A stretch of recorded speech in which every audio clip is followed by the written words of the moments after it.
நிறைய முயற்சிகளை நம்ம மேற்கொள்றோம் தானே.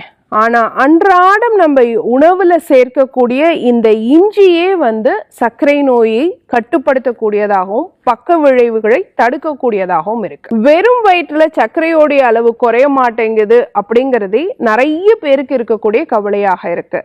அந்த ஃபாஸ்டிங் பிளட் சுகரை குறைக்கக்கூடிய தன்மை இஞ்சிக்கு இருக்கு. இஞ்சியை சின்ன சின்ன பீசஸா கட் பண்ணி ரவுண்டா குட்டி குட்டி பீசஸா நீங்க கட் பண்ணிட்டு கொஞ்சமா எலுமிச்சை சாறு பிழிஞ்சிட்டு வெயில்ல நீங்க ஊறுகாய் பதப்படுத்துறோம் இல்லையா, அந்த மாதிரி பெரட்டி பெரட்டி பெரட்டி எடுத்து காய வச்சு ஒரு 4-5 நாள் அதை நல்லா காஞ்ச பிறகு வற்றல் மாதிரி எடுத்து ஒரு டப்பால போட்டு வச்சுக்கிட்டு அதை டெய்லி காலையில வெறும் வயிற்றுல 2 வற்றல் வாயில போட்டு மென்று சாப்பிட்டுட்டு ஒரு டம்ளர் வெந்நீர் குடிச்சிட்டு வந்தீங்க அப்படின்னு சொன்னா ஒரு பக்கம் சர்க்கரை நோயாளிகளுடைய குடல் ஆரோக்கியம் மேம்படும். இதெல்லாம் பண்றதுக்கு நேரம் இல்லை அப்படிங்கிறவங்க ஒரு 1/2 இன்ச் அளவு இஞ்சி எடுத்துக்கிட்டு கூட ஒரே ஒரு பெரிய நெல்லிக்காய் சேர்த்து ஒரு 10 கருவேப்பிலை சேர்த்து ஒரு அரைச்சு ஒரு ஜூஸ் மாதிரி காலையில எம்டி ஸ்டொமக்ல எடுத்துக்கலாம்.